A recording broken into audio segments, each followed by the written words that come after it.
the scatterbrain entrepreneur.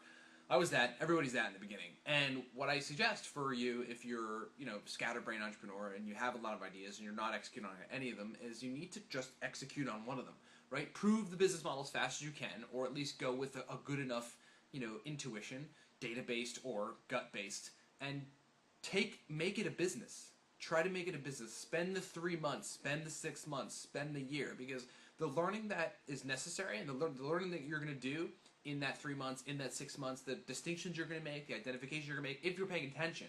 And if at the end of every day or at the end of every week you go, what happened, how can we learn, what can we learn, what can we do, you're going to have a lot of stuff.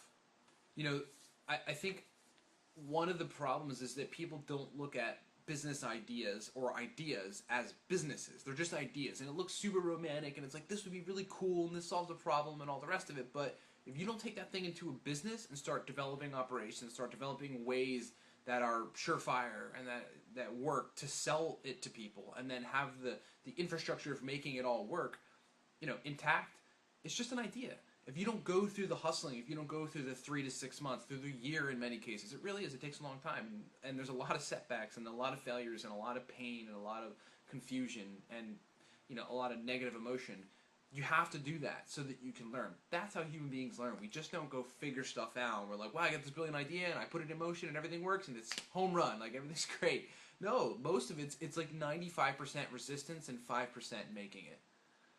The goal is, of course, when you get to the 5% of making it, when you figure it out because you've taken the time to really spend a lot of time in making it happen, then you start to see some traction. Then it's like, wow, we've done all the work to make it happen.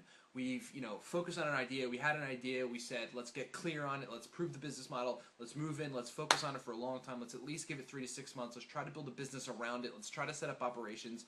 Let's set systems up. And let's see what's going on, and then in that time, in that process, you're going to learn a tremendous amount about what you're doing, if it's going to work, what you should do next, new business ideas, and everything else. Now, if it's working, let's capitalize on that. Now let's just do what we're doing, and let's really put our seatbelts on, and let's zero in. Having a lot of ideas is tremendous, and save them for another day. Save them for another time. Save them for the next startup, or save them for somehow you can implement them into this startup. But at the end of the day, if you're going to gain any traction, you got to focus.